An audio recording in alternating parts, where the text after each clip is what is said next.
খুব ইচ্ছে করছে, তুমি আমাকে পাকা জাম এনে দিবে? মা টুকি, তুই পাকা জাম খাবি? কিন্তু পাকা জামের তো অনেক দাম। আমি তোকে পাকা জাম এনে দিব কোথা থেকে বলতো?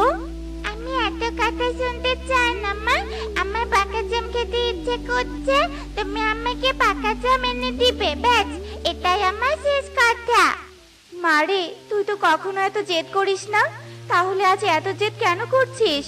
সত্যি করে বলতো, তুই পাকা জাম কোথায় দেখেছিস? মা, আমি পারুলকে দেখেছি পাকা জাম খেতে। আমি পারুলের কাছে একটা জাম দিয়েছি বলে পারুল আমাকে কত কথা শোনালো জানো। ও আরো বলেছে তুমি আমাকে কখনো পাকা জাম খাওয়াতে পারবে না। হ্যাঁ রে মা, পারুল তো ঠিক কথাই বলেছে। আমি তো সত্যি সত্যি তোকে পাকা জাম এনে খাওয়াতে পারবো না, কারণ এখন পাকা জামের অনেক দাম, আর আমার কাছে অত টাকা নেই যে তোকে পাকা জাম এনে দিব।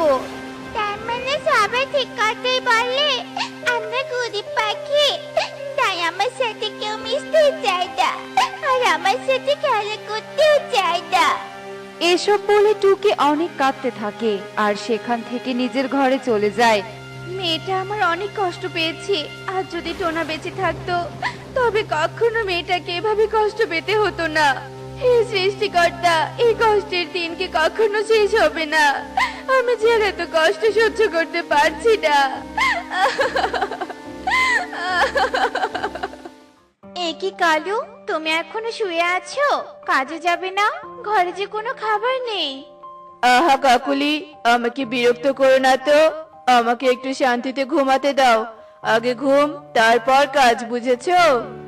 হ্যাঁ হ্যাঁ, তুমি ঘুমিয়েই থাকো, আর টুনি কাজে গিয়ে অনেক টাকা ইনকাম করুক, আর বনের মধ্যে ধনী পাখি হয়ে যাক। তখন টুনির কথা উঠতে হবে আর বসতে হবে। কি, টুনি কাজে গেছে? সেটা তুমি আমাকে আগে বলনি কেন? টুনি ধনী পাখি হবে সেটা তো আমি কিছুতেই হতে দিব না। আমি এক্ষুনি কাজে যাব, আর টুনির চেয়েও বেশি টাকা ইনকাম করব। তার আগে আমাকে কিছু খেতে দাও তো দেখি। আচ্ছা ঠিক আছে, দিচ্ছি। এরপর কালু কাক খাবার খেয়ে কাজে চলে যায়।